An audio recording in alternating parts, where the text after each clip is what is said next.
Hi, this is Paranormal Girl. Sometimes during our lives, we have an experience that questions the very thing that we've actually seen. And I'm talking of a young man back in 1953 who witnessed a procession of Roman soldiers right in front of him. Changed his life forever. And I'll tell you that story now. It's called The Roman Ghosts of York.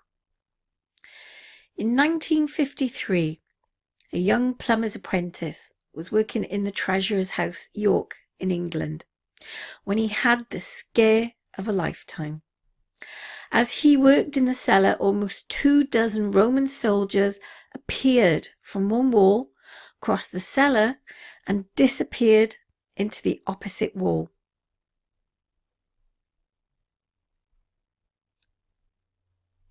Up until 1547, the treasurer's house was the home for the treasurers of York Minster, an incredibly important job, essentially looking after the finances of the churches in the area.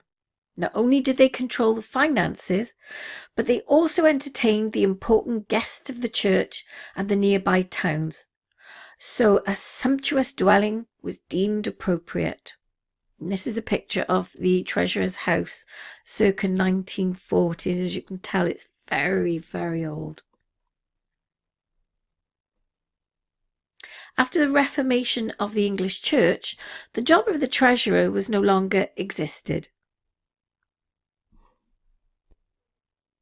Sorry, I should have said the job of the treasurer no longer existed. So the house was given to the archbishops of the community and then subsequently into private ownership.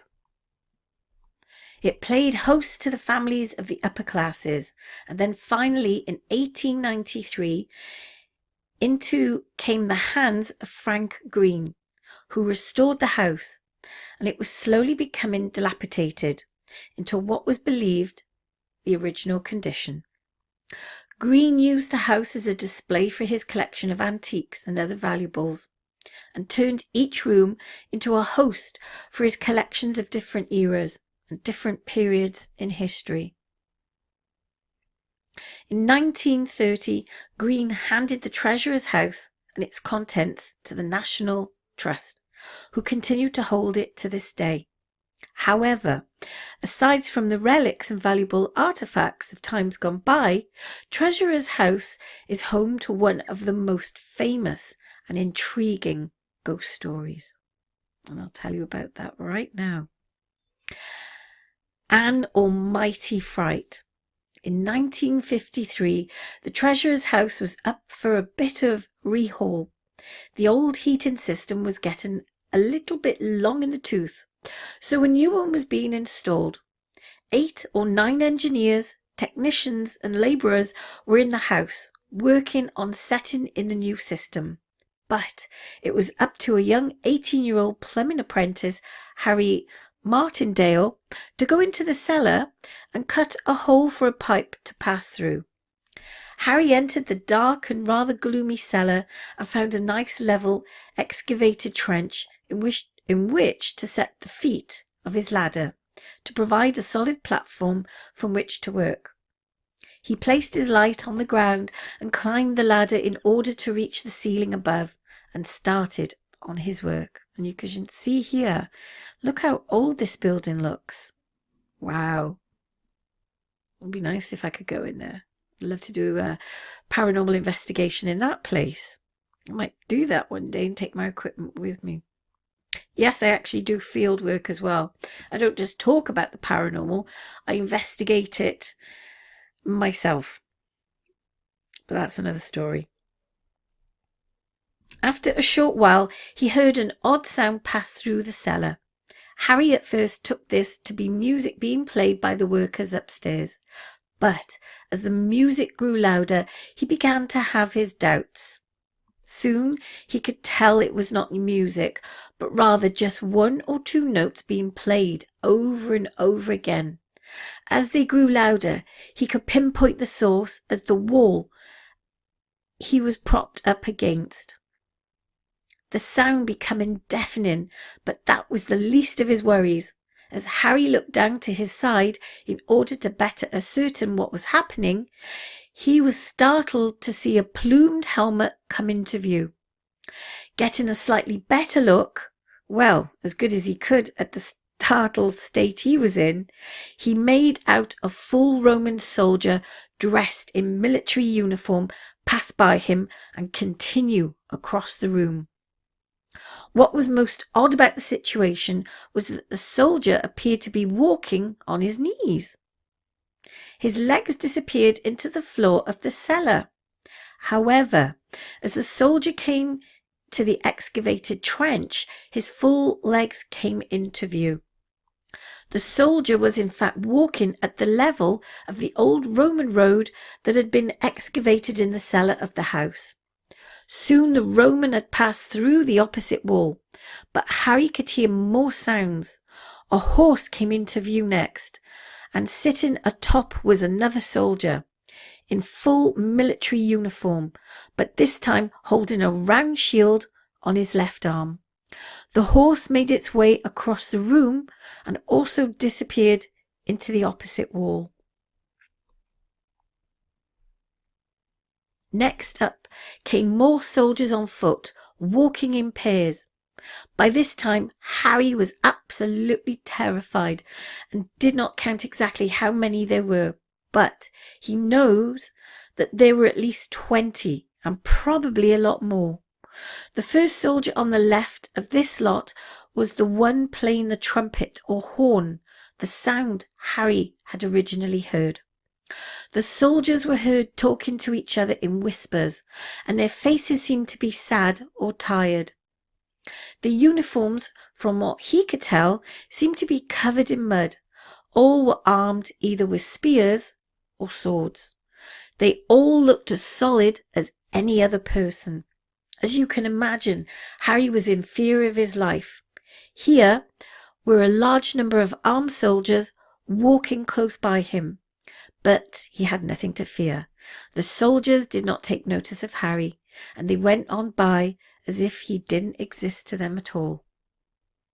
And this is the wall that they obviously disappeared into. Once all the soldiers had passed through the opposite wall, and Harry was certain he could hear no more approach, he made a run for it out of the cellar. When he was finally cleared of the steps leading out of the cellar, he came to a stop to catch his breath. Those who saw him say he was completely white and was shaking. The elderly gentleman who was in charge of the house took one look at Harry and knew what had happened. He walked up to Harry and said, "You've seen the soldiers, haven't you?" The caretaker had seen the soldiers the previous year, but had not told anyone for fear of ridicule. Harry left the house and didn't return for at least 25 years. 4 years later, another person, a new caretaker of the house, had witnessed the soldiers on first instance, in exactly the same manner as Harry had, all walking in pairs except for one astride his horse. However, on another occasion, she saw them all atop horses, and a feeling came across her that said the horses were taking the soldiers home one last time. That was the last time the soldiers were ever seen. The final details. In the meantime, Harry had been pestered about what had happened in the house by his workmates. He had gone on leave for several months due to stress. He finally gave in and told the story. At first, none of them believed him, but as people do, they told their friends, and on until Harry was visited by the newspapers, and soon experts on Roman military regalia, especially as worn in those parts of England. Initially, the description made no sense. The uniforms, as Harry described them, seemed completely wrong. The shields were wrong.